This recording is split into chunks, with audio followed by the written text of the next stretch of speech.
Howdy. President Barry Tillman, Commissioner Sid Miller, and all of you in virtual attendance, welcome to Texas. It's a real pleasure to be with you here today. And today we're going to be talking about peanuts. And as you know, Texas and peanuts go hand in glove.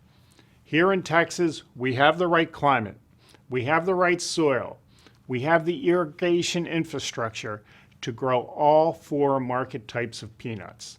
Spanish, Virginia, Valencia, Runner, all of those can be grown here in Texas.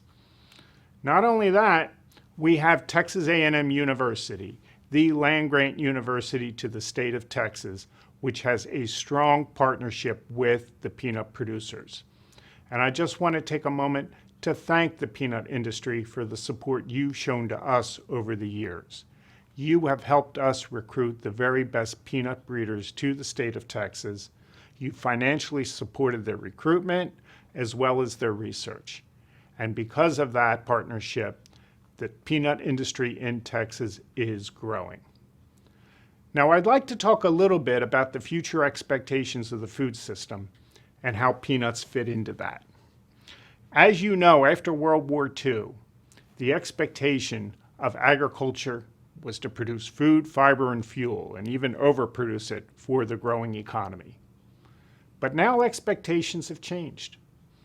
Earlier this year, the U.S. Department of Agriculture Secretary, Sonny Perdue, announced an ambitious goal that by 2050, when there's going to be another 2 billion people on this planet, he wants to see U.S. agriculture production increase by 40% while cutting in half the environmental footprint of agriculture.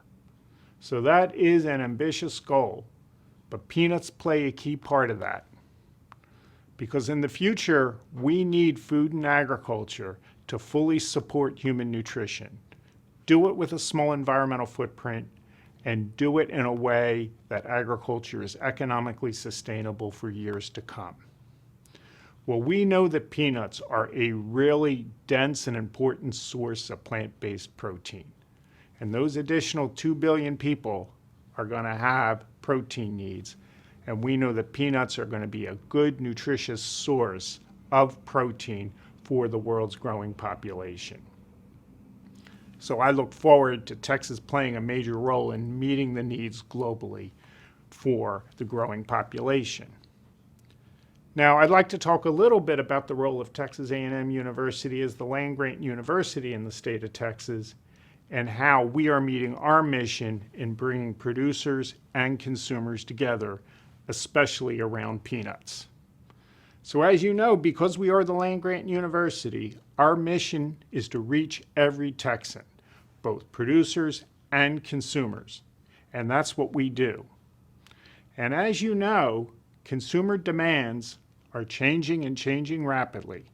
Consumers now expect food to be more healthful, more nutritious, to have good taste, to have the right texture. Consumer demands are always changing, and that's what drives markets. And our breeders are ready to meet those demands, but they didn't have the right infrastructure in terms of a peanut sheller.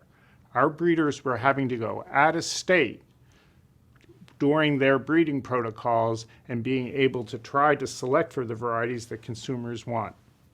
So earlier this year, Texas A&M AgriLife invested in a peanut sheller that's going to be located, I've seen the footprint, right outside Vernon, Texas at Texas A&M AgriLife Foundation Seed. And so this fall, we're going to have our grand opening for this sheller, and this is going to help remarkably accelerate our breeding program to elevate Texas peanut production and make Texas a leader, not only nationally, but globally in peanut production. So in closing, I'd just like to thank all of you. I wish all of you to have a successful meeting, and I look forward to our continued partnership as we meet the needs of both producers and consumers in agriculture, and especially peanut agriculture. So thank you all very much.